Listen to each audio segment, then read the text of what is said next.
এখন আইনক লৈ জ্বলিছে দেশ।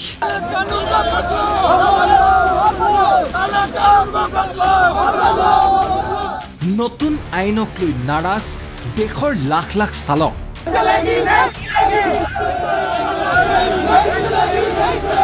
পেট্ৰল ডিপুত মহামাৰী সদৃশ পৰিস্থিতি।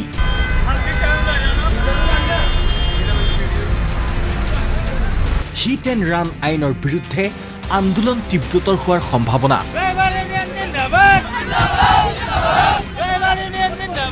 ৰাষ্ট্ৰপতিৰ মোহৰ লগাৰ পাছতেই আইনত পৰিণত হ'ল ভাৰতীয় ন্যায় সংহিতা।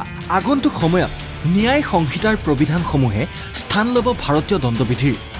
কিন্তু ন্যায় সংহিতাৰ এখন আইনক লৈ দেশত আৰম্ভ হৈছে প্ৰতিবাদ, বিৰোধিতা। দেশৰ চালকসকলে সাব্যস্ত কৰা এই প্ৰতিবাদৰ আঁৰত হিট এণ্ড ৰানৰ নতুন আইন। নতুন আইনখনৰ মতে পথ দুৰ্ঘটনাত যদি কোনো লোকৰ মৃত্যু হয় আৰু চালকে সুযোগ বুজি পলায়ন কৰে, তেন্তে তেওঁৰ হ'ব পাৰে 10 বছৰ পৰ্যন্ত জেল আৰু লক্ষাধিক টকাৰ জৰিমনা। দুৰ্ঘটনাৰ পাছতেই খবৰ দিব লাগিব আৰক্ষী থানা বা আন কৰ্তৃত্বক। দেশৰ কেইবাখনো ৰাজ্যত এই নতুন আইনখনৰ বিৰোধিতাৰে প্ৰতিবাদ সাব্যস্ত কৰিছে ট্ৰাক, টেক্সি, বাছ আদি চালকে। মধ্যপ্ৰদেশ, ছত্তীশগড়, দিল্লী, হাৰিয়ানা, উত্তৰ প্ৰদেশ, বিহাৰ আদি ৰাজ্যত ঠায়ে ঠায়ে প্ৰতিবাদ সাব্যস্ত কৰিছে চালকসকলে। প্ৰতিবাদৰ বাবে পেট্ৰল নাটনি হোৱাৰ আশংকাত একাংশই অভাৱনীয় ভিৰ কৰিছেহি পেট্ৰল ডিপুসমূহত।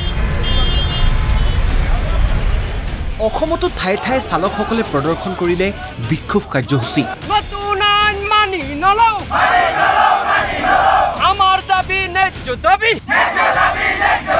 তো এটা গাড়ী এক্সিডেণ্ট কৰিলে ড্ৰাইভাৰে জানি বুজি এক্সিডেণ্ট নকৰে।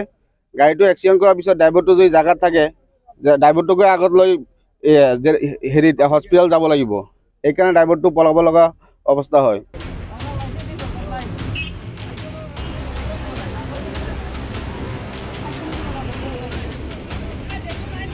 বহু চালকে ৰাজপথত দলিয়াই দিলে ড্ৰাইভিং লাইচেন্স।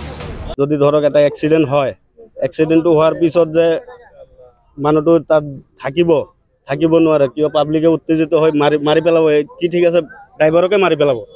সেইকাৰণে ড্ৰাইভাৰটো পলালে আকৌ প্লাছ 10 বছৰত জেল হ'ব, 7 লাখৰ পৰা 10 লাখ টকালৈকে জৰিমনা হ'ব।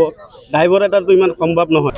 অতি শীঘ্ৰেই এই আইন বাতিল কৰি পুৰণা আইন বাহাল নাৰাখিলে চলাই থকা গাড়ীসমূহ মালিকক চমজাই দি গাড়ী নচলোৱাৰ সিদ্ধান্ত লোৱাৰ হুংকাৰ প্ৰতিবাদীসকলৰ।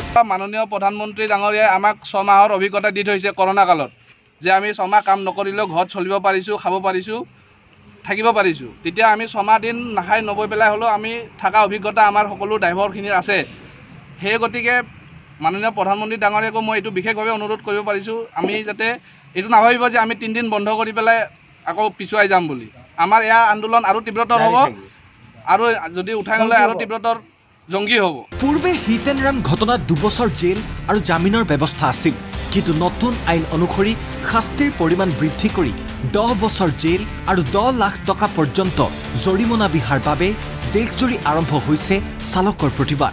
দুৰ্ঘটনা কোনেও জানি বুজি নকৰে বুলি কৈ 10 বছৰ কাৰাদণ্ড হ'বলগীয়া পৰিস্থিতি হ'লে পৰিয়ালৰ ভৰণ পোষণ কোনে কৰিব বুলি চালকৰ প্ৰশ্ন চৰকাৰলৈ। যোনে ৰাস্তাত ঘৰ বাৰী এৰি গাড়ী চলাবলৈ যায়, তেখেতৰ ঘৰত উপাৰ্জন বুলি কোৱা একো নাথাকে। আমাৰ পাছত 4জন 5জন আমাৰ পাছত মানুহ আছে। যদি আমাৰ 10 বছৰ জেল হয়, তেতিয়া আমি কি, মোৰতো জেল হ'ল, মই কমনি কৰা মানুহ, মোৰ ঘৰৰ মানুহে কি খাব?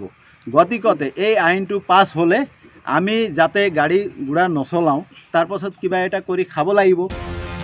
চৰকাৰী তথ্য অনুসৰি প্ৰতি বছৰে পথ দুৰ্ঘটনা আৰু সময়মতে হাস্পতাল গৈ নোপোৱাৰ বাবে প্ৰাণ হেৰুৱাই প্ৰায় 50,000 লোকে। কিন্তু বিৰোধিতা কৰা চালকসকলে যুক্তি দিছে যে দুৰ্ঘটনাগ্ৰস্তক হাস্পতাল নিবলৈ আগবাঢ়ি আহিলেও গণৰোষত পৰিব পাৰে চালক।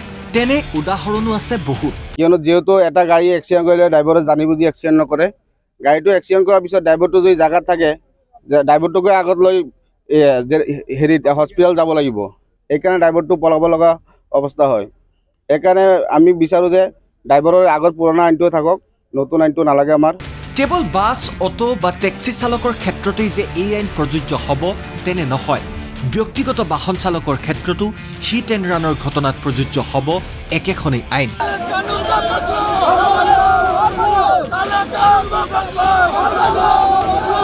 Bureau report ND24।